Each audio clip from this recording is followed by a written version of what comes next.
that you could win an election in a landslide, winning all seven. Think of it, all seven swing states, winning by the popular vote by millions of votes. We had a fantastic, the best is your districts out of 3,000 districts. I guess we won 3,500. We won 2,750, and they won 500. And that's, to me, the best of all. And we had tremendous in every way, the election. And it's hard to believe you can do that when you have a corrupt media. But many of you are corrupt, and it's nothing we can do about it. But we keep winning, and we're going to keep winning. And this whole story on crime is incredible that the Democrats wouldn't be with us. So the mayor of Chicago, I watched him this morning. He said, Trump doesn't know what he's talking about. He only apprehended 9 people. Well, number one, that's false. It's thousands. We'll get into that. But more importantly than anything, we took guns away. We have some of the worst career professionals out of the country already. They've been taken out of the country, and some are in solid confinement because these were killers. We arrested some very bad people. And in the last 11 days, again, I hate to say it because it sounds so ridiculous, but in the last 11 days, we've had no murders. And that's the first time that's taken place in years. We always have a murder a week. They call it a murder a week. You come here from Iowa, you come here from Indiana, you come here from Idaho, because you're so proud of your country, you love your country, and then you get murdered. Your son gets murdered, your daughter gets murdered, you get murdered. See the media, you get murdered. Many of you have been mugged in Washington, you just don't want to talk about it. And I know that every time I do this with you, you almost everything, but every time I do this with you, people are saying to yourselves, he's right, and then you write a negative story. But we are doing an incredible job. The people behind me are amazing. We're working very well with the Washington police, as you know. The DC National Guard is unbelievable. We're also getting tremendous help from Secret Service. And we are at a point where Washington is booming again. People are pouring in like we haven't seen for years. Nobody wanted to come here. They didn't want to come here and get murdered. I have a friend of mine who has a very successful son. And I said, where is your son going to be this weekend?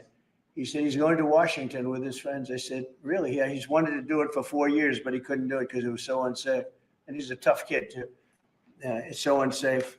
And he ended up staying 3 nights, going out to restaurants all 3 nights. He said it was so beautiful, so peaceful, because all the criminals are either arrested or they're hiding. And we're finding the ones that are hiding. So I want to thank Pam Bondi. I want to thank our vice president. I want to thank everybody standing behind me. Because they are really, Gaddy, you've been unbelievable, by the way. They have done an unbelievable job. They're working 24 hours a day. And Washington, D.C. is now in great shape.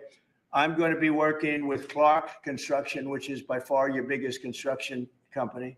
And we're going to also beautify Washington. We're going to rip down the broken medians, fix them. We're going to put asphalt on the roads. We're not ripping them apart like these stupid people do. They rip a road down to the dirt, and then they spend 5 years in building the new one, and then it starts settling. The whole thing is so crazy. And they'll spend hundreds of millions of dollars on a road. I'll spend about $2, and it'll look better. So we're going to be replacing medians. We're going to be replacing much of the asphalt in the road, which in the city, which is in bad shape. We have great stripers. We have great contractors. But we have to let them do the thing. The Congress has said that they'll give us whatever money is needed to fix up the Capitol. This is the Capitol. And we're not going to spend a lot. It's going to go fast. And it will be spotless. And we want it spotless for the World Cup and for the Olympics. You saw the World Cup was here the other day. And come to think of it, there's your trophy for the World Cup. In fact, it's solid gold. That's actually solid gold. So heavy that some of the people in this room wouldn't be able to lift it up. I think what I'm going to do is place it right above the angel, right over there. That's solid gold, too. We're going to put it right up there. Look at that. There's a solid gold trophy. They know how to get to me, I like the angel better, to be honest with you. So we're going to sign, and then we'll take a few questions, and we'll tell you how good a job we're doing. We want to go from here to other places, but I was telling some of the people that in a certain way, you really want to be asked to go. You know, I hate to barge in on a city and then be treated horribly by corrupt politicians and bad politicians, like a guy like Pritzker. He ought to spend more time in the gym, actually. This guy is a disaster. Gavin Newsom's a disaster. When we went, we saved Los Angeles. You wouldn't have been able to have the Olympics in Los Angeles. You're barely able to have it now. They did lose 25,000 houses to a fire that should have never occurred because they didn't let the water come down from the Pacific Northwest, which you guys don't want to write about. I had to break into the water supply to let the water down. And even now, we want more. We can have much more. It's less than half of what should be coming in. I don't know. They have a political thing about it. It's like the craziest thing I've ever seen. But I don't like going to a town, city, place, a state, and then be criticized by some corrupt or incompetent governor where crime is rampant. Like, take a look at DC. Crime was rampant. It was at the all-time worst. It got really bad during the Biden 4 years. And then I have a mayor stand up and say how crime has reached a 30-year low. 30-year low. People are being killed left and right. And it's not a 30-year low. Think of it. So for 11 days, there's been no murders. The record goes back years where that's happened. They haven't seen that happen in years. And then people stand up and instead of thanking us, which they should do, and she's not that bad. She's better than most. But, you know, you have people I watched in Illinois. Chicago, Illinois is a disaster. I have property there. It's a disaster what's going on in Chicago. And you get Pritzker, he's violating our rights. I think this is another men and women's sports thing. I think this is one of those, you know, they call them 80-20 issues. I call them 97-3. I think the Democrats better get smart. And, you know, politically, I hope they don't. But actually, in terms of love for the country, I hope they do, because it will be good to work together. So I'm thinking about, you know, when I have some slob like Pritzker criticizing us before we even go there, I made the statement that next should be Chicago, because as you all know, Chicago is a killing field right now. And they don't acknowledge it. And they say, we don't need him. Freedom, freedom. He's a dictator. He's a dictator. A lot of people are saying maybe we like a dictator. I don't like a dictator. I'm not a dictator. I'm a man with great common sense and I'm a smart person. And when I see what's happening to our cities, and then you send in troops, instead of being praised, they're saying you're trying to take over the republic. These people are sick. But I'm really saying, and I say this to all of you, in a certain way, we should wait to be asked, because they have cities that are so under control, you know, out of control. So we go in and fix it. They take the full credit for it, and they go out and say, I heard it this morning. They're saying how well they've done over the last 10-day period, that they set record lows. They don't say that we're there with very tough people, by the way. They have to pass the toughness test. Otherwise, they're not working for us. So, and we're allowed to do that now, according to the United States Supreme Court decision. Now, they have to pass a toughness test. If they're not tough, we don't want them for this job. They might be great for other jobs, but not for this job, because they're respected. You saw the gang of kids. They were all huddled up, and a group of soldiers walked up. They never even got over. Those kids ran back to their homes or wherever the hell they came from. They were gone. This is one of the safest cities right now in the world, as crazy as that sounds. And it took 7 days. It took really 3 days, but we're now in our 11th day. So I want to thank you. So we had all of these things, 439 illegal alien criminals have been removed. And we have 6 known gang members, some of the worst leaders of gangs anywhere in the country, MS-13 and Tren de Aragua.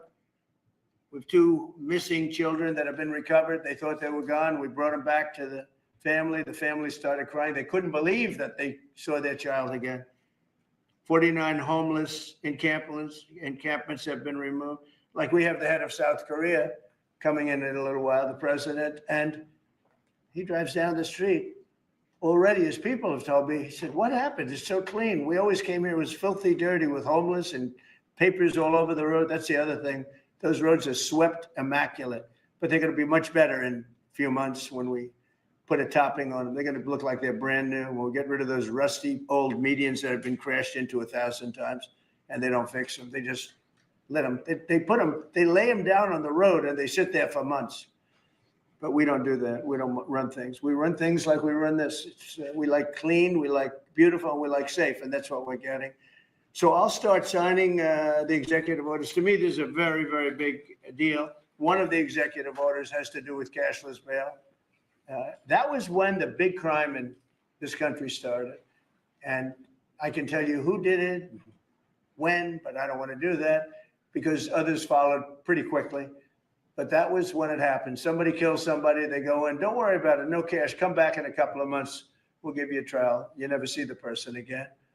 And I mean, they kill people and they get out, cashless bail. They thought it was discriminatory to make people put up money because they just killed 3 people lying on a street. Any street all over the country, cashless bail, we're ending it, but we're starting by ending it in DC, and that we have the right to do through federalization. Okay, let's go. Could I ask you to say exactly what this is? Of course. So as you've consistently identified, sir, cashless bail policies are a key driver of the disorder we see on city streets all over America. Catch and release system allows criminals to keep going back out onto the street and reoffending. What this executive order does, it charges your attorney general with identifying jurisdictions all over the country that have cashless bail policies. And then it withholds or revokes federal funds and grants that are flowing to those jurisdictions to ensure that we're only supporting the people who have reasonable common sense policies around crime. So what area does it cover? Potentially anywhere that has a cashless bail policy. So some of the largest cities, some of the most left-wing states in America. Almost all of them, right? Illinois would be a great example of that, sir. Oh, they have a great cashless bail. You don't even have to go to court sometimes. No, Illinois, I love that state. It's a great state, but it's run so badly by Pritzker. They threw him out of the family business and he becomes governor. Now he wants to run for president. I don't think that's going to happen. Okay, we'll sign right here, right? Sir. So important. And this isn't Republican, Democrat. This is, and by the way, most Democrats agree with us, but this is just, we got to bring our country back. Okay? That's a big one. Also on the issue of cashless bail, sir, this is a DC specific executive order. In addition to the measures that we're taking that are quite similar to what we're doing around the country, in DC in particular, the objective is holding as many criminal defendants in federal custody and subjecting them to federal charges as possible. That means that they'll be held pre-trial in federal jail as opposed to just being cut back out on the streets due to a cashless bail policy. Okay. And we have the room. And by the way, the prison they have in DC is horrible. It's horrible. People were subjected to live in that dog trap for so long, so unfairly. I have stories, you'll be hearing about them. That prison is horrible. Okay. This is an executive order that contains a number of additional measures relating to crime and law enforcement in Washington, D.C. It charges, for example, your Secretary of Defense with establishing specialized units in both the D.C. National Guard and in National Guard units around the country, specifically trained and equipped to deal with public order issues. It charges all of your various federal law enforcement agencies with hiring additional personnel to allow them to surge personnel to Washington, D.C. to deal with the current emergency here. It does a number of other things in that space, and it also asks the Attorney General to look at D.C. Metropolitan Police general orders that have currently impeded law enforcement efforts in the city, and to potentially look at unwinding those that are stopping the police from doing their job effectively. And are we going to ask this to be codified by Congress, all of these things? I think we could potentially, yes, sir. I think so. I think we should. I think we'll get it. I think Democrats will vote. Well, it's hard to believe that they might not, but I think Democrats will actually vote for this.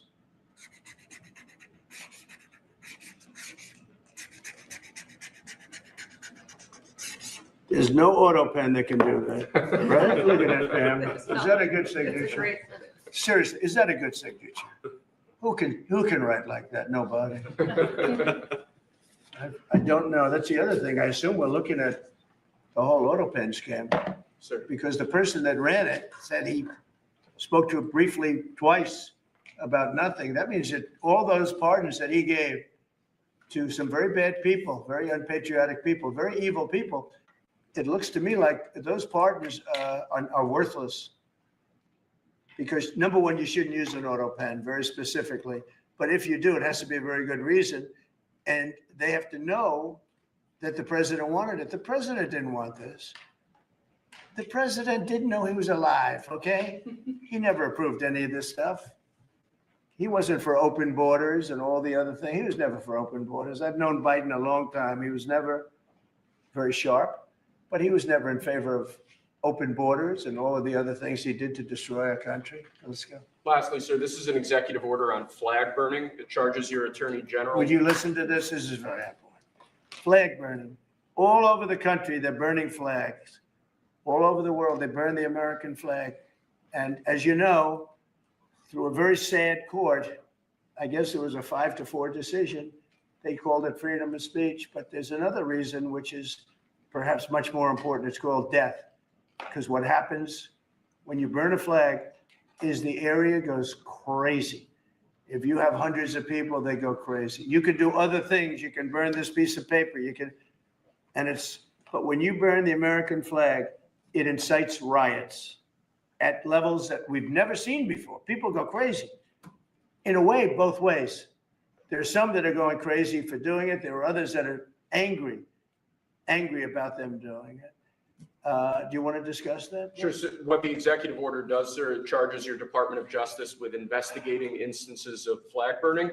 And then where there's evidence of criminal activity, where prosecution wouldn't fall afoul of the First Amendment, and instructs the Department of Justice to prosecute those who are engaged in these instances of flag burning.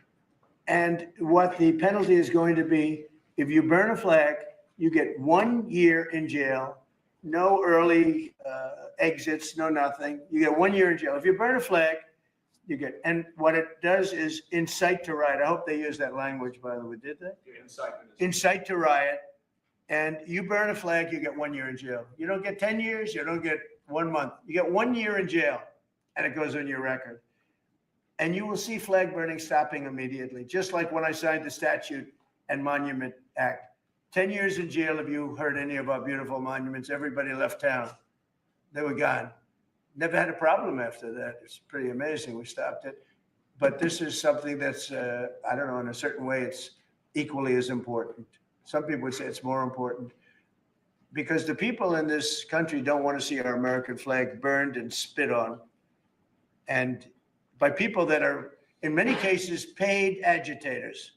They're paid by the radical left to do it. You talk to these people, they don't even know, half of them don't even know what they're doing. They say, I don't know, they gave me money to do this. I see the same things that you do. They're bad people. They're trying to destroy our nation. That's not working because I think our nation now is the most respected nation anywhere in the world by far. You saw that with the European leaders on Friday. You saw that with NATO, where they agreed to go from 2% no pay to 5% fully paid up, trillions of dollars paid, where they respect your president to a level that they jokingly call me the president of Europe. They call me the president of Europe, which is an honor. I like Europe and I like those people. They're good people. They're great leaders. And we've never had a case where 7 plus really 28, essentially 38 countries were represented here the other day. 38 European countries were represented. European and other countries were represented. And it was a great meeting. But your country is respected again. I say it all the time. 1 year ago, our country was dead. Everybody said it. We had a dead country. We were not going to survive. Now we have the hottest country anywhere in the world. So it's an honor to be involved. And this group has a lot to do with it right behind me.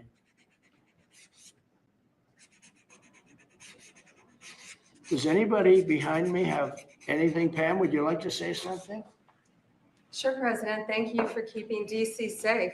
You know, just a couple examples of a mother, a single mom whose house was burglarized, and the defendant got out on cashless bail, went back the next night and burglarized her house again. That's why this is so important. A man got in a fight with another guy. He had a gun. He was let out. Next night, he got out, went back and killed him. So that's why it's so important, President, what you're doing. And thank you for protecting the American flag. And we'll do that without running afoul of the First Amendment Good. as well. And President, I think Terry Cole, I think Gaddy Serralta had something he wanted to give you on behalf of all the law enforcement who are out there every Mr. single night. President, yes, thank you for putting me in charge of this surge. As the Director of the United States Marshal Service, it's the oldest law enforcement agency. It was created in 1789. So on behalf of all the federal law enforcement agencies that we're working with and those that have yet to join the team, we thought it was only appropriate to present you with an honorary United States Marshal Service badge. And this badge comes with this little item right here, which is a handcuff key, Mr. President, because you continue through your policies and your efforts with your staff to unhandcuff law enforcement officers all over this nation. And I can tell you personally that they thank you for that. Thank you. That's So you beautiful. can continue unhandcuffing law enforcement. That's a very great honor. I'll save that and put it someplace up, which is important. Thank you very much, Gary. I appreciate it. Thank you very much. Really nice, thank you. That's very nice, thank you.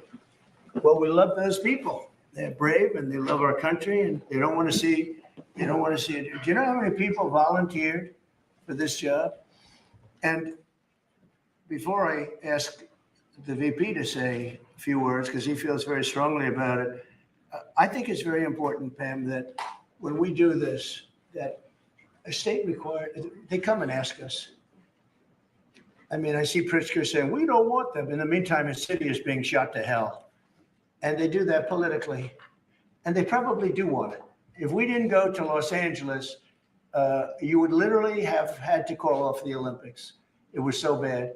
And the sheriff and the law enforcement people, but the sheriff said, and he came out very strongly, he said, if we didn't have these people, we were not able to control it. Now, 4 days later, after we had it totally under control, we did that quickly.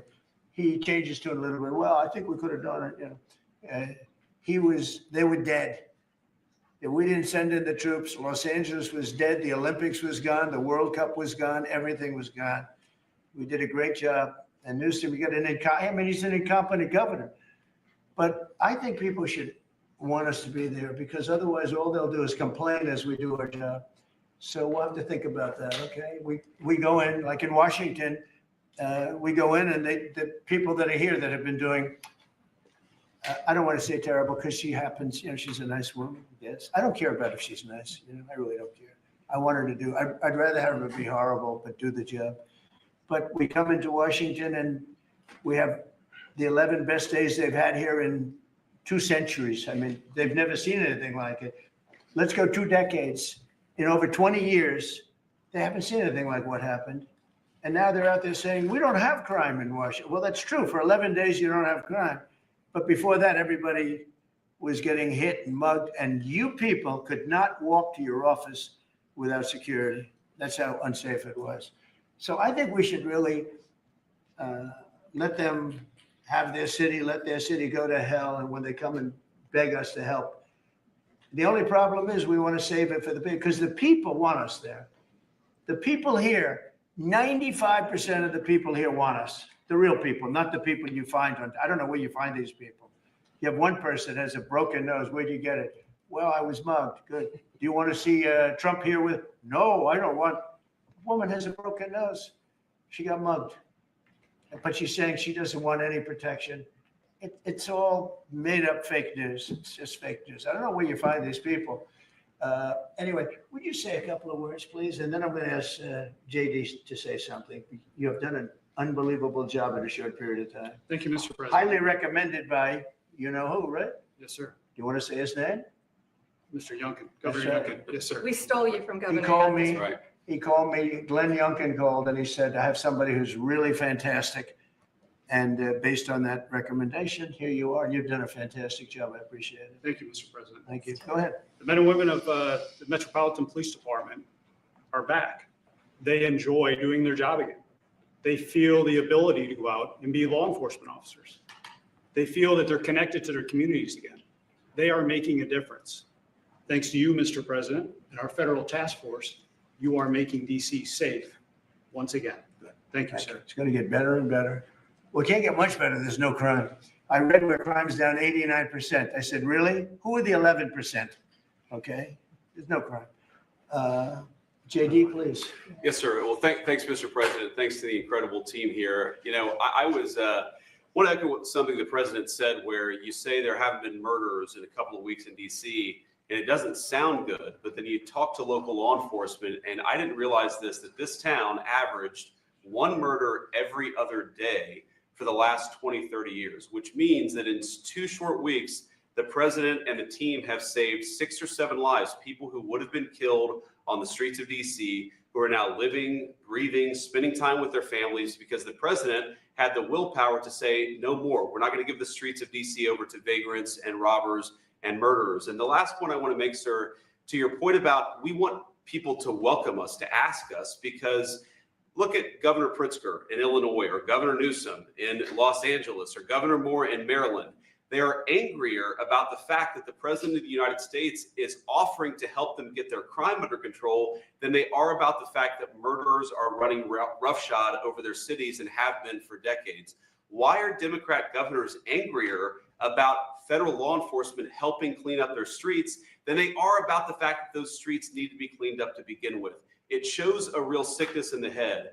And I agree with the President of the United States. I think most Democrats, rank and file, nobody likes crime. Republicans don't like crime. Democrats don't like crime. Independents don't like crime.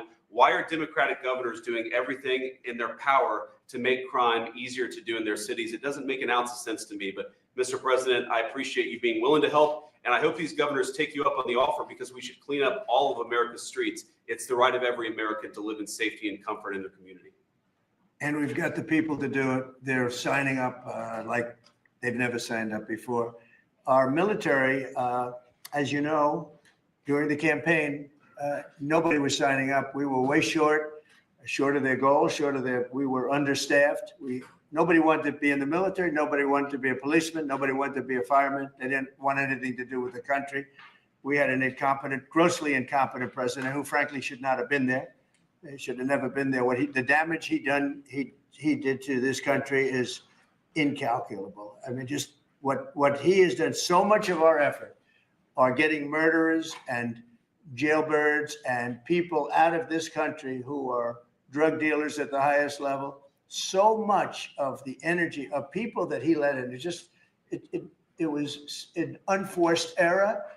But I don't think they think it's an error. But I don't believe he believed it. It was the radical lunatics that surrounded this guy at this desk, who are brilliant people, but with the wrong philosophy. There were some brilliant people, but they're evil people, and they're going to be brought down. They have to be brought down because they really hurt our country.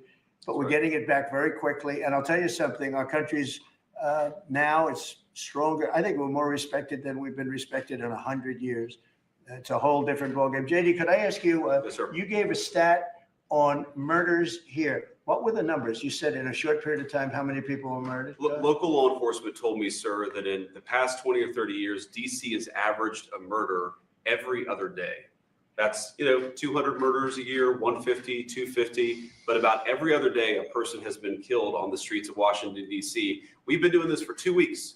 0 people killed. That's real lives saved that the media and frankly, the entire Democratic Party should be saying, thank you for saving lives instead of attacking the President of the United States for doing so. When a person, unfortunately, will probably happen at some point, when a person's murdered in DC, it's going to be the biggest story maybe in history. Right? Yes, sir. Somebody was murdered in DC. Trump is failing. No, we're not failing. We have a safe city. This is maybe the safest city in America right now. That's how good it is. And it would be nice to be appreciated. These people, eventually, they're going to have to be appreciated for what they're doing. And they're going to have to be appreciated by the officials that are really happy when we go in because they've lost control of their place. Steve Miller, please say a few words. Thank you, sir. So just to, first of all, follow up on what the Vice President said. No police officer working in the city can remember a time in their lives when there has been no murders. You can work at the police department for 20 years, 30 years, your whole life.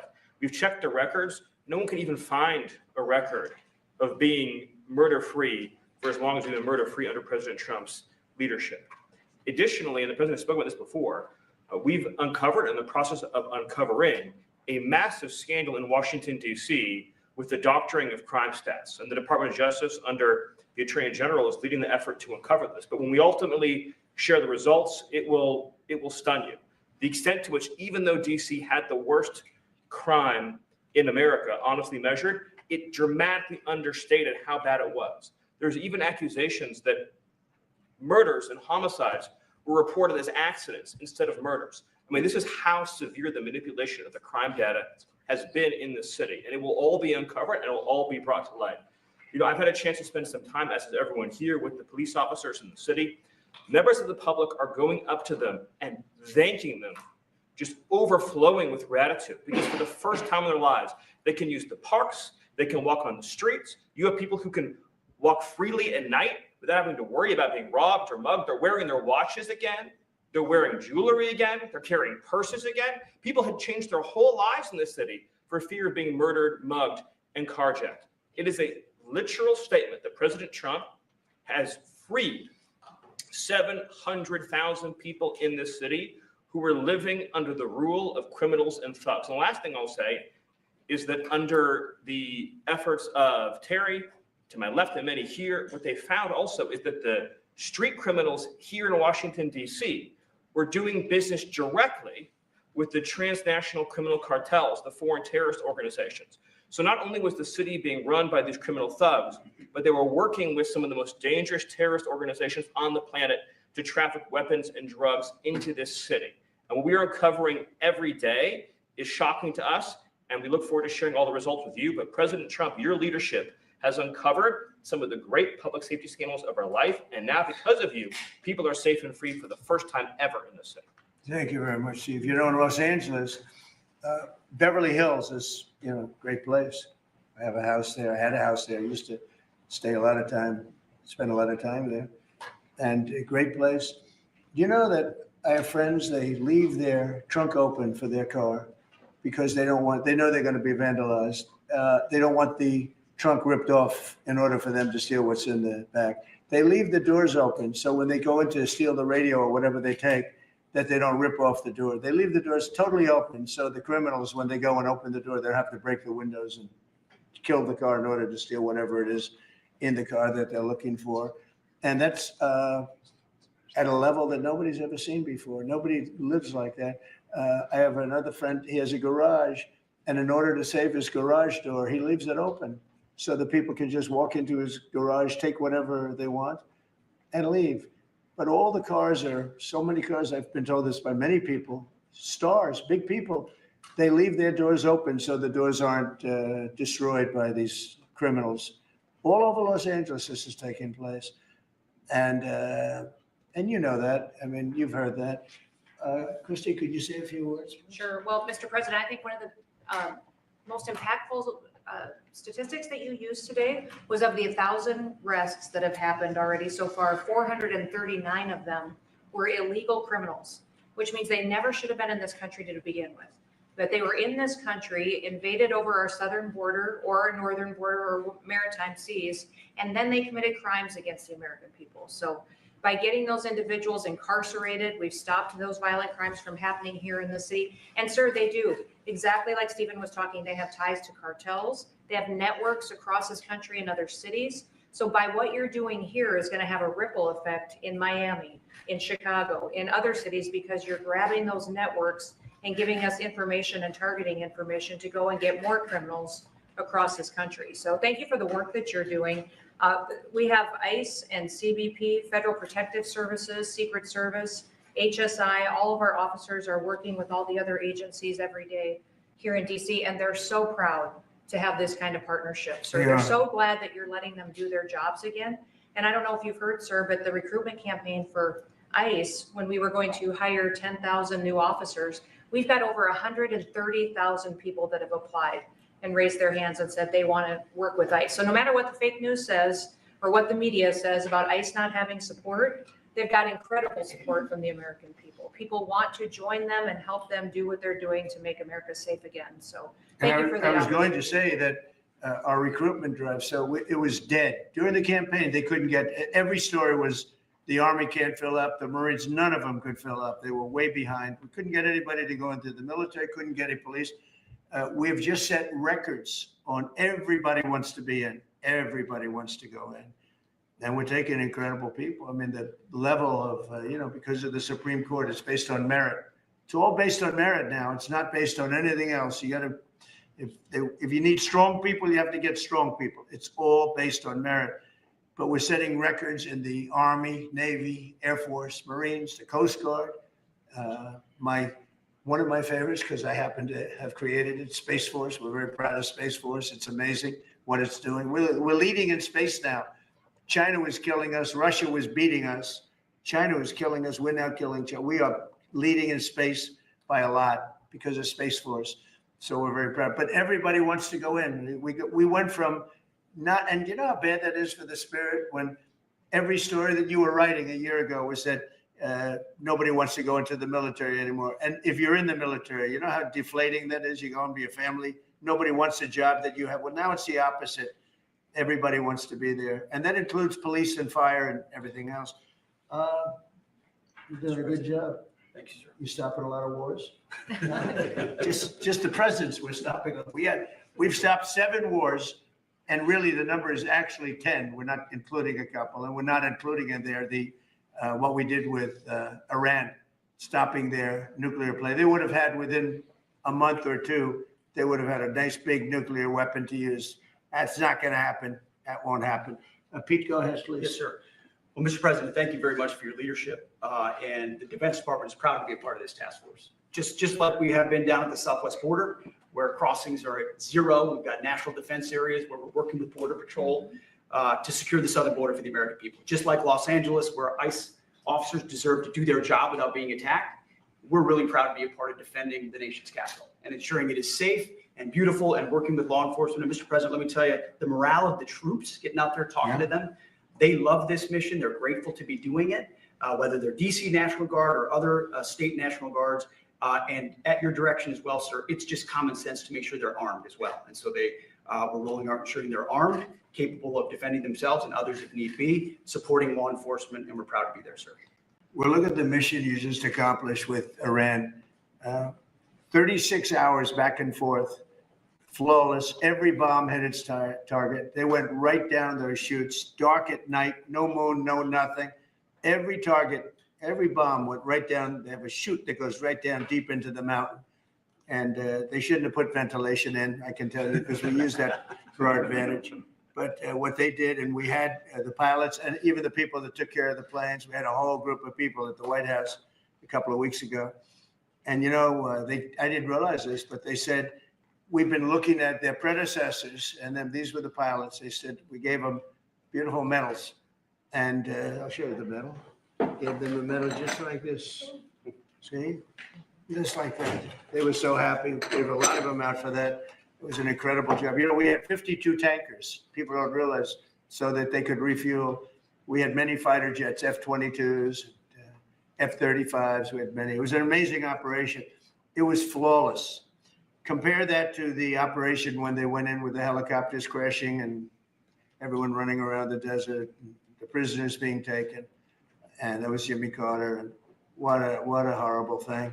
This was the exact opposite. This was the exact opposite of what they did in leaving a very, very nice place. The Taliban runs a tough operation in Afghanistan. And I think it was the most embarrassing day in the history of our country. That was Biden. I was leaving, and we would have left through strength, tremendous strength. We would have kept Bagram, which is the air base, one of the largest runways in the world, one of the most powerful. You could land anything on it, many, many feet thick. You don't build them that way anymore. You can't. But we left it, and now China's occupying that air base. This was the most incompetent administration in history, the Biden administration. And you're just lucky that they lost, because if they won, you wouldn't have a country anymore. And so, Pete, you started up by saying the Department of Defense, and somehow it didn't sound good to me. It didn't sound good. Defense, what are we defense? Why are we defense? So it used to be called the Department of War, and it had a stronger sound. And as you know, we won World War I, we won World War II, we won everything. Now we have a Department of Defense with defenders. I don't know. If you people want to, standing behind me, if you take a little vote, if you want to change it back to what it was when we used to win wars all the time, that's okay with me. All right? That's coming You soon, go, sir. you let me know if you want to do it. I think Department of War. It just sounded bad. He said, sir, on behalf of the Department of Defense. Defense. I don't want to be defense only. We want defense, but we want offense too, if that's okay. So you'll make a decision. But as Department of War, we won everything. We won everything. And I think we're going to have to go back to that. In the meantime, I've stopped all of these wars. I've stopped them. A big one would have been India and Pakistan, but we stopped them all. We stopped 3 wars. Go to Africa. They like to say, oh, I love black people. And I did great with the vote with the black people.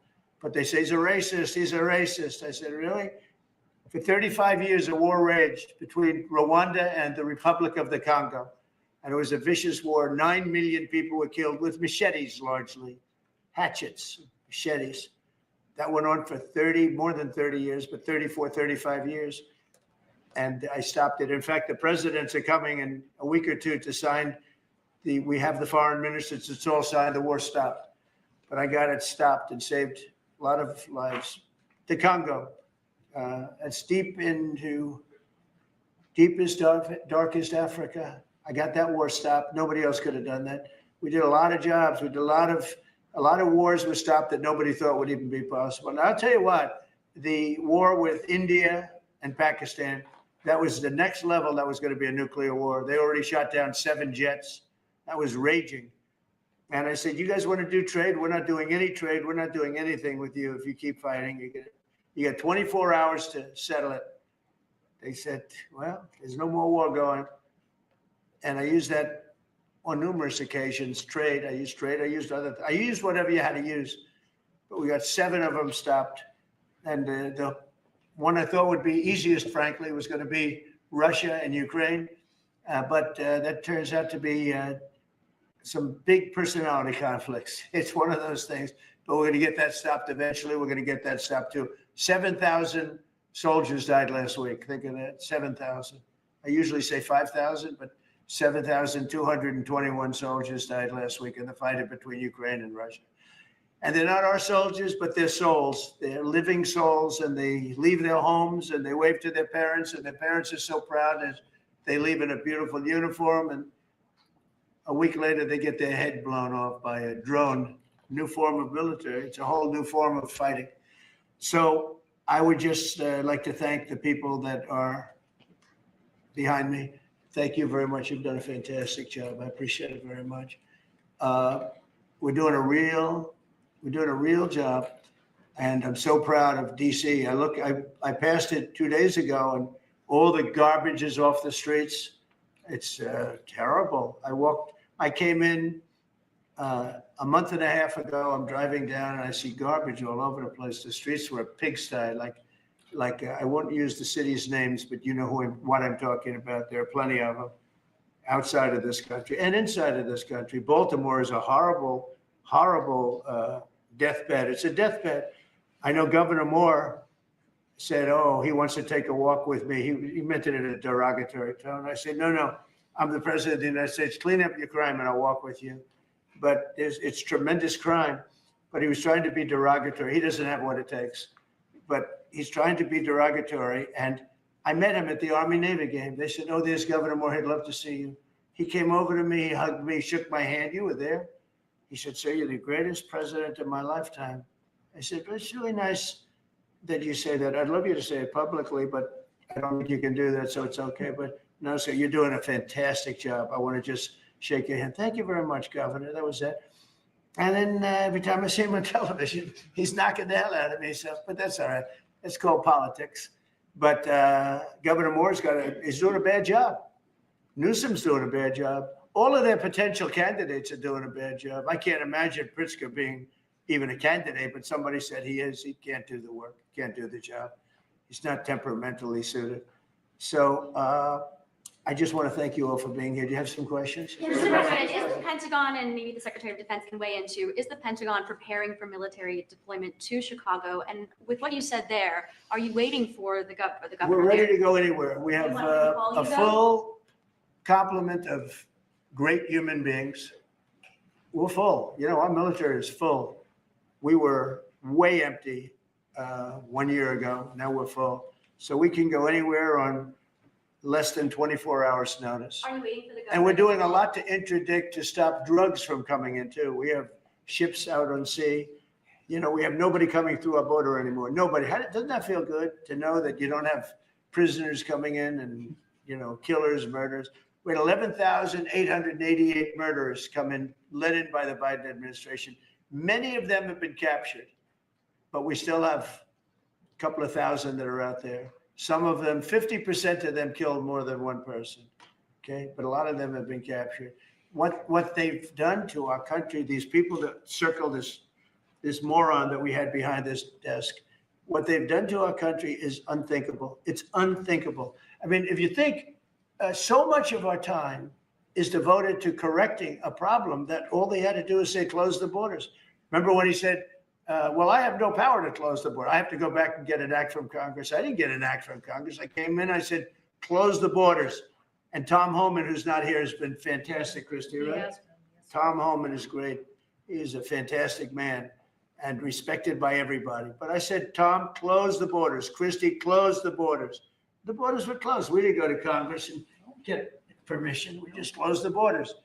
And in the last 3 months, hard to believe this one too, in the last 3 months, we've had 0 people come into our country illegally through the southern border. Nobody would have said that's possible. Yeah, please. Thank you, Mr. President. Today, MS-13 gangbanger and human trafficker Kilmar Abrego Garcia turned himself into ICE in Baltimore. Do you have any comment on this? And why are the Democrats so emotionally attached to this man who beats his wife and is part of a terrorist organization? Because they think he's going to be good for votes, and I think he's very bad for votes. These people are deranged. He's not good for votes. He beat the hell out of his wife. His wife is afraid to even talk about him. She's been mauled by this animal. And, you know, through a system of liberal courts, you know, he's doing things. But no, we have that under control. And Pam has got that very much under control. Do you want to comment on it? No, we've got him under control. He will no longer terrorize our country. He's currently charged with human smuggling, including children. The guy needs to be in prison. He doesn't need to be on the streets like all these liberals want him to be. And as part of this operation here in DC, we've also taken off MS-13 members. We've taken, I think just last night, we got a TDA guy off our streets right here, right around from where we all work. Another TDA member gone because of this project. So we're going to keep America safe from all of these foreign terrorist organizations, including Abrego Garcia. Okay. Mr. President, President, If we could get your reaction, sir. The Israelis bombed a hospital in Gaza that killed 20 people, including 5 journalists. When did this happen? This happened overnight, today. I didn't know that. Any reaction to this? Are you Well, I'm going to not talk happy to? about it. I don't want to see it. At the same time, we have to end that whole nightmare. I'm the one that got the hostages out. I got them out, all of them. Steve Witkoff has been amazing. He's done a great job. But I'm the one that got them all out through my people and through me. And now we're left with probably a little bit less than 20 because I think 1 or 2 are gone. And I said a long time ago, I'm going to get them out. But when we get down to that final 10 or 20, these people aren't going to release them because they're dead after they release them. So it's a nasty situation. Very nasty, horrible thing. Yes. Mr. President, could you please elaborate on your post on South Korea? What were you referring to? Well, I heard that there were raids on churches over the last few days, very vicious raids on churches by the new government in South Korea, that they even went into our military base and got information that they probably shouldn't have done that. But I heard bad things. I don't know if it's true or not. I'll be finding out. As you know, your new president's coming in just a couple of hours coming here. I look forward to meeting him. But we won't stand for that. We just won't stand for that. Sorry, Yes. Are you prepared to order National Guard troops, though, into American cities if those governors don't request the federal deployment? I am, but I also think that, look, Chicago, everybody knows how bad it is. Everybody standing there knows. We know. You don't have to be doing any studies. They should be saying, please come in. Pritzker should be saying that. You know, I did a favor for Christy Whitmer, a good favor, I think, with the fish, the carp, the China carp. Did you ever hear of it? China carp. And it's taken over your Great Lakes. You know about that, right? And she came and she wanted to know if it's possible for us to do something about it. And I said, well, I'll do it. But I think it's appropriate that the person from Illinois, the governor from Illinois, asks also. It's a tremendously expensive project, actually. It's invasive. It's horrible what's happened. And we can do it with GSA and various people, but we can do it. We're going to just have to see what happens, okay? We're going to have to see what happens. But You have the legal but authority the to order governor those of troops? Michigan came, was very respectful, asked for it. She's done a good job. I did that. I opened the Air Force Base, kept it open for F-35s and various planes, F-22s too. I did that for the state of Michigan at her request. And I will, and also at our congressmen, we have congressmen that are unbelievably pro-Michigan up there. But some of this stuff, like the lakes, the Great Lakes, this is a big problem that nobody ever talks about. Most of you probably have never heard of. We have a pretty violent fish that comes from China, China carp, Chinese carp. And you see them jumping out. They jump into boats and they jump all over the place. They've got a lot of energy. And there's a way of getting rid of them. It's very expensive. And I didn't get a request from the governor of Illinois, who is affected maybe more than anybody else, right? And I think until I get that request from that guy, I'm not going to do anything about it. And I feel the same way about crime. We go in, we will solve Chicago within 1 week, maybe less, but within 1 week, we will have no crime in Chicago, just like we have no crime in DC. But, I don't like to go in and do it and then have somebody stand up and say, what a great job he's doing on crime. And we don't want the military in our state. We don't want the military. Do you understand? Do you understand that? Yeah, these governors will say. So I don't know. There was no We're gonna emergency have a little response. meeting. I think, I feel like we go in and we do it, like here. To a lesser extent with the mayor, she hasn't been terrible, but she hasn't been, exactly saying, oh, great. She did say last night, I heard her say that, well, we really don't want the military in DC. Well, that's, not very nice, I guess. That's a little bit of a hit, but she's not as bad as some. We saved Los Angeles, and all we did is get criticized by this idiot that's running the state into the ground, right? Where people are leaving. He should be thanking us, and he should be requesting us to be there. And the governor of Illinois should be. Chicago's a disaster. And the governor of Illinois should say, President, would you do us the honor of cleaning up our city? We need help. They need help. They need help. So But without that request, do you think you have an We authority? may wait. We may or may not. We may just go in and do it, which is probably what we should do. The problem is, it's not nice when you go in and do it and somebody else is standing there saying, as we give great results, say, we don't want the military. They need help badly. Chicago desperately needs help. Just look at the crime statistics. Look at the statistics that JD said about, even I didn't know it was that bad. That's terrible. But all I know is we're being celebrated because we went an entire week. Now it's 11 days. We went an entire week without a murder. And I said, boy, that sounds terrible. I didn't know how to, I actually made a speech. I didn't know how to say it because it's a great number. It's a great thing, but it sounds so bad. I mean, supposing you're from a foreign country, which is properly run and they don't have murders and things, right? So much, or in some cases, virtually at all. And you have somebody saying, I'm proud to announce that nobody was murdered in the capital of the United States this week. It sounds terrible, but Mr. President, what about Gavin Newsom, you mentioned Gavin Newsom on crime. Gavin Newsom? Yes. Is there a federal mechanism you're hoping to use to fight back against his redistricting constitutional amendment, or is that? Well, I think I'm going to be filing a lawsuit pretty soon. And I think we're going to be very successful in it. We're going to be filing it through the Department of Justice. That's going to happen. And we're also going to be filing a lawsuit on blue slipping. You know, blue slips make it impossible for me as president to appoint a judge or a U.S. attorney because they have a gentleman's agreement. It's nothing memorialized. It's a gentleman's agreement that's about 100 years old, where if you have a president like a Republican and if you have a Democrat senator, that senator can stop you from appointing a judge or a U.S. attorney. In particular, those are the two, I guess anything, but those are the two that are very important.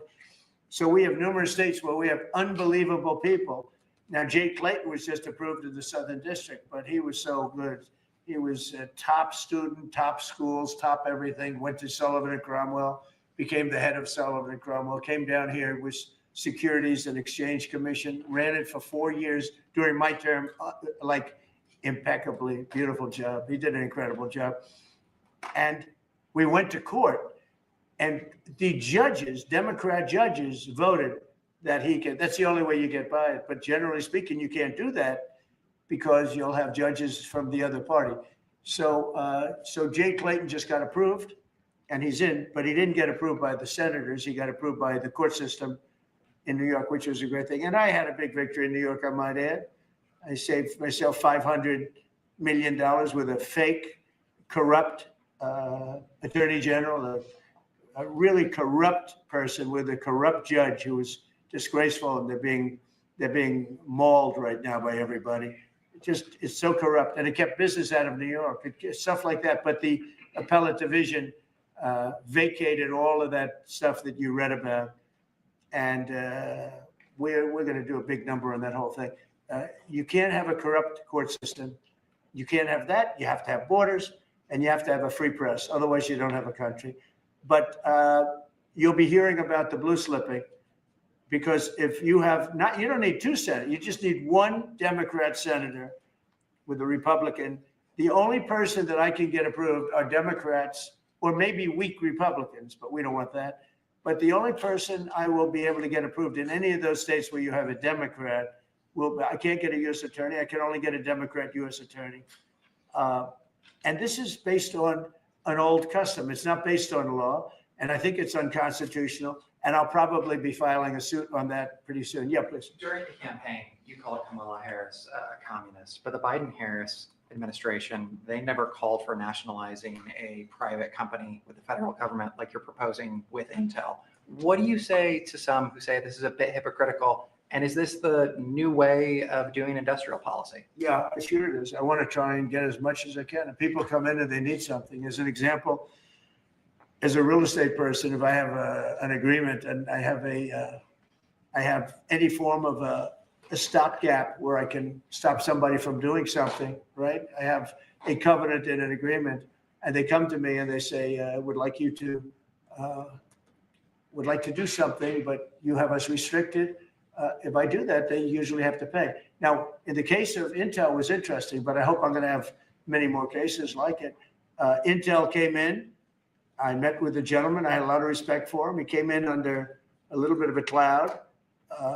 I liked his story. I thought he was good. I think he really means to do a good job with Intel. I said, I'd like to ask whether or not you'd give, because the customer, a lot of people said I invested in Intel. I didn't invest. But I invest my heart in it and my soul because I want the country to be strong. But I said, I'd like you to give 10% of Intel to the United States of America. Not to me, to the United States of America.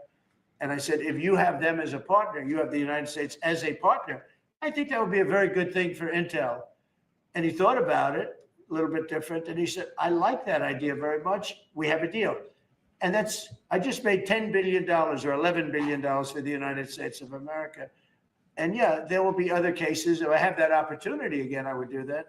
And then, you do have stupid people say, oh, that's a shame. It's not a shame. It's called business. If somebody's willing to give you 10% of a company and you're not paying for it, and I will tell you, with a company like Intel, as you know, it's had difficulty. I want them to do well. I want them to do well anyway, but I want them to do well in particular now. But isn't public ownership of a private company a new way of doing business in the business in the United States. Isn't that Yeah. what you were So sort of are tariffs. rejecting? So are tariffs. So, as you know, the stock market went up almost 1,000 points on Friday. And it went up not because of this very, I think, terrible, hello? Who's that? Who is that back there? All right, get out of the room.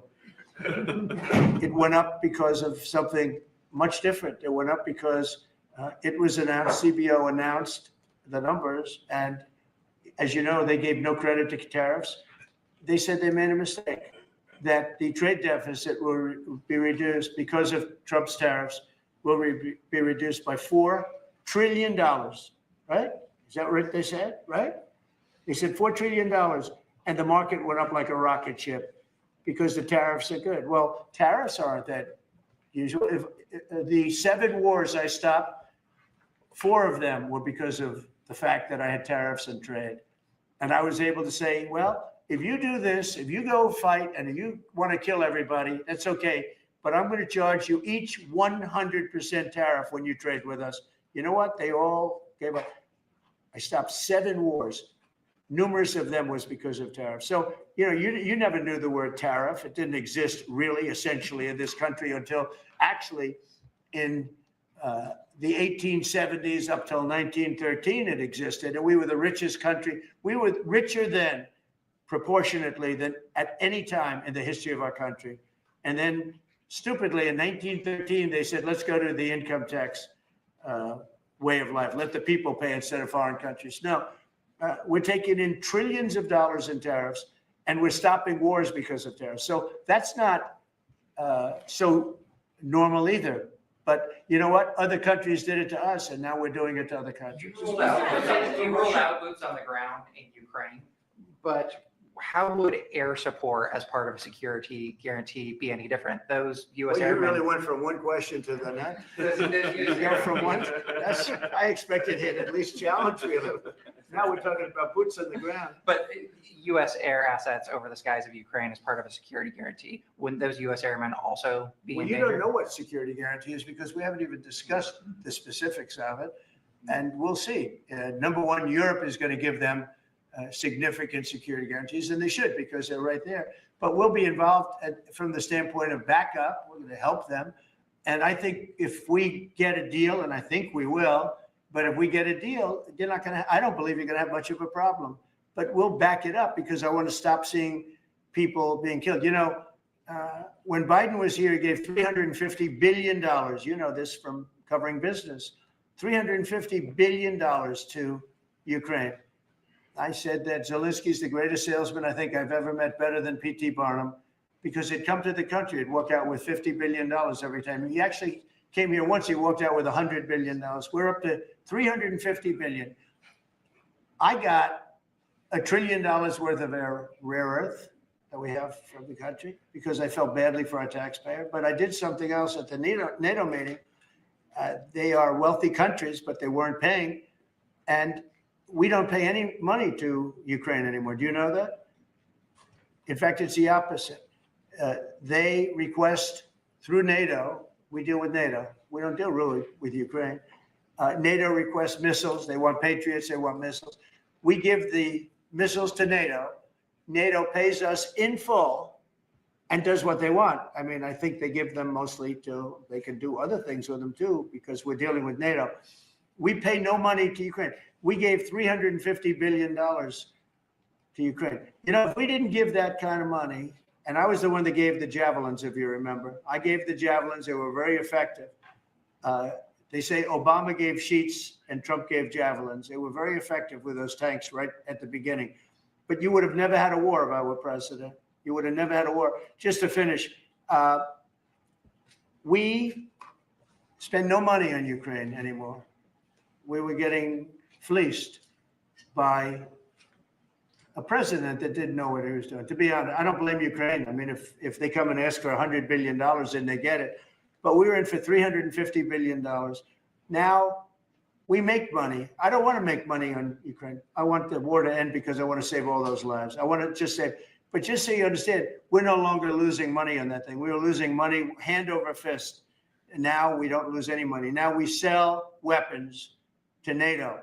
because NATO agreed, because of me, to go to 5%. They had 2% and didn't pay. Now they have 5% and they're all paid up. So they have trillions of dollars and they give us that money.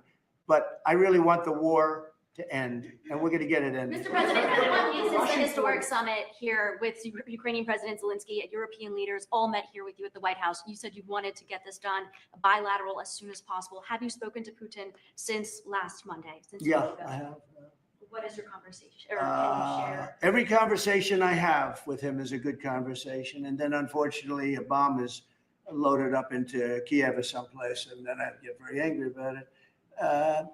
I think we're going to get the war done. It's tough. I thought that would be, of the 7 that I settled, I thought that would be the easiest of the group. See, you never know what's going to happen. You know, war, strange things happen in war. The fact that he went to Alaska, our country, I think was a big statement that he wants to get it done. That was not easy for him to go to Alaska, you know, for him to come here. But the fact that he showed up on a very successful, that was a very successful day for other things, because, you know, we're also talking about missiles, nuclear. We're talking about a lot of different things. We're talking about limiting nuclear weapons. We'll get China into that. We have the most. Russia has the second most, and China has third, but China is way behind, but they'll catch us in 5 years. We would like to denuclearize. It's too much power. And we talked about that also. That's part of it. But we have to get the war over with. On Baltimore, sir.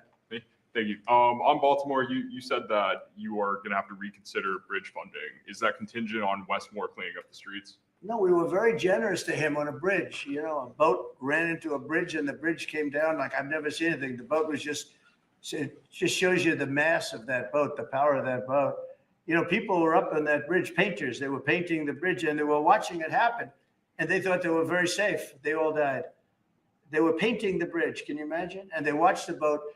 The engines were off and they watched the boat. And the power of that boat, the mass of that boat, went right through that steel just like it was nothing. It's amazing. It's called mass. Mass is a big deal. But the mass of that boat, those people all died. But they thought they were totally safe. They were eating their lunch. They were, you know, whatever. They were watching it. They could have gotten off. Somebody did a very good job. A police officer called in and said, close the bridge. And he did it with power. Get everybody off the bridge, close that. That guy should get a medal because he stopped the bridge. A lot of people would have died. A lot more people would have died. The ones that died were the workers on the bridge. And they thought there was no danger because, you know, it's a big steel bridge. And it came down like toothpicks. It was incredible to watch that. It was just, and they died. They all died. But that police officer, again, the police do a great job. The police officer did an amazing job. And I heard the tapes. He would say, get everybody off. Most people wouldn't have said that. You know, when you see a thing like that, you assume it's going to, you know, tap the bridge and it's going to be rebuffed. The thing just came down. I've never seen anything like it. So he did a good job. In fact, I think we should get him in for a medal. The man that gave the warning, I listened to him. Everybody get off screaming. Everybody off. He had the sense to realize that this could be a catastrophe as opposed to a ship that because the engines weren't working. It's just floating. It's an amazing thing that a thing floating like that with no power just knocked it right down like it was nothing. So Let's do that. Let's give him a medal. I've been thinking about it. Mr. President, do you plan to investigate Chris Christie? Say it what? Do you plan to investigate Chris Christie? Look, Chris is a slob. Everybody knows it. I know Chris better than anybody in the room. I always felt he was guilty. But what he did is he took the George Washington Bridge, which is very serious. He closed down the George Washington Bridge. And you have medical people, you had ambulances caught up. This thing was closed down. And obviously he knew about it. But he blamed the young lady that worked for him and another person, and they got into a lot of trouble. She ultimately was, I don't know, exonerated, but she got out of it a little bit. But she went through hell. She was a young mother, nice person. I knew her a little bit. And another man went to jail, and Chris got off. And so when I listened to Chris speak his hate, I say, oh, what about the George Washington Bridge? You know, tell me about the George Washington Bridge. He blamed other people, but he knew all about it. So no, I don't know if they want to look at it. It's not for me. If they want to look at it, they can. You could ask Pam. I think we have other things to do, but I always thought he got away with murder. Mr. President, do you plan to make an endorsement in the Texas Senate race between Ken Paxton and John Cornyn? Well, I'll make up my mind. I like them both. The worst situation I have is when I have two people that I get along with well. I hate it. And they all want the endorsement. You know, I'm almost 100% of the people I endorse win. It's a great honor. And I got, as you know, I got the largest vote in the history of Texas by far. Nobody's ever gotten more votes in the last election. I think in all the elections, the 3 elections, but they like me in Texas. So people are waiting for me, but I'd rather not comment on it right now. I like both guys. They're both friends of mine, and they're both good and very different. There's some talk among congressional Republicans about another reconciliation bill. Where do you fall on that, and what would you like to prioritize? Well, I don't want to do cutting. I want to save all the different things. I'm going to cut things that are unnecessary, but the one thing I said, and I gave my word, we're not going to hurt anybody on Medicaid, Medicare, or Social Security. And in fact, we're doing great on Social Security. We found 300,000 illegals on Social Security. We got them out. And, you know, things like that make Social Security very, very strong. So no, I am very big into certain things. And one of those 3, you could say 3 of those things are Medicare, Medicaid, Social Security. We're going to protect it. And so we'll see how everything works out. If we're talking about rescissions on other things, I'm always open to cost cutting. If we can cost cut, I like it, but nothing's going to happen to medical. We have something coming up, favored nations, where I'm going to be reducing drug prices by 1,500% where a pill that sells in Germany for $10 costs $150 here because of the bad press. And I was all set to do it. And then we had the COVID come up and I had to focus on that because we had the greatest economy in history my first term. I will tell you that we are going to be doing numbers on the cost of drugs in this country that I'm not talking about a 20% decrease, which would be great. I'm talking about 1,000% decrease. We're talking about where a product would sell for $80 in Germany and $1,300 here. And we're not going to do that. We were subsidizing the entire world. And we're not doing it anymore. I informed the drug companies. I informed the world. And if the world wants to, if countries in the world don't want to go along, then I'm going to put tariffs on those countries and we'll make more money. But they have to go along with it. So this is moving along rapidly. Dr. Oz is in charge, Bobby's group, and they're doing very well. And we're getting great cooperation from the drug, because the drug companies know it's unfair. You know, for years they'd say, well, we had to do research and we had to do. I said, I don't care. You had to do research for these other countries also. They are ready to go, and I'm ready to go. And, you know, if I pull that off, there's no way a Republican will lose an election. There's no way. All right, one more question. Steve, Back to Ukraine. watch this guy. He's the nicest guy I know, and he asks the most vicious questions. Why do you think President Putin is so reluctant to meet with President Zelensky? Because he doesn't like him. He doesn't like them. You know, they don't like. I have people I don't like. I don't like to meet with them. Sometimes they do like to meet with people I don't like. So how do you get them together? They don't like each other really. And if we had a real president instead of a guy that got in there with a fraudulent election, if we had a real president, that war would have never happened. Putin actually said, he said, if Trump were president, it wouldn't have happened. Happened for a lot of reasons. Happened because of Afghanistan. When he saw how incompetent Milley was and all these guys were, I think he said, well, this might be it, because it was the apple of his eye. It would have never happened if I were president. Mr. President, you have built a relationship with Russian leaders and also North Korean leaders. As they are getting closer, how would that affect your diplomatic approach? Well, I have very good relationships with Kim Jong-un, North Korea. I mean, a lot of people would say, oh, that's terrible. No, it's good. In fact, someday I'll see him. I look forward to seeing him. He was very good with me. We had 2 meetings. We had 2 summits. We got along great. I know him better than you do. I know him better than anybody, almost, other than his sister. His sister knows him pretty well. No, I know him well, and I got along with him. You know, I'm not supposed to say I really like him a lot, because if I do that, I get killed in the fake news media. But I got along with him very well, and we had no problem. If at the time Hillary Clinton won the election, you would have had a nuclear war. You would have had a nuclear war. We're not going to have a nuclear war. Once that happens, it's over. We're not going to have a nuclear war. No, but Kim Jong-un will meet at some point. I look forward to it, actually. But you notice that since I came into office, you haven't had a problem with him. Hasn't been, you know, he tests lots of rockets. He does have great capability, I will say that. But I think a lot of good things are happening for our country, a lot of really good things. And the thing we're here today to talk about is crime, and specifically in DC. I am so proud of what these people, every one of them, what they've done in DC, because to literally stop crime on a button. I'd walk down that street right now. If I were, friends of mine are going out to dinner now. They haven't gone out to dinner in 4 years. They were afraid, they were petrified.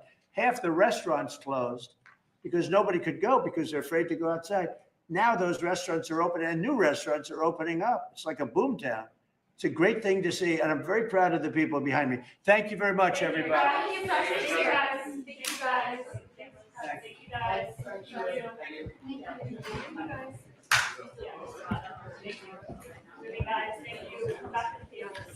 Yeah, we'll come back to the table if you guys just want to take cameras. Back to the table, just take your cameras out now. Come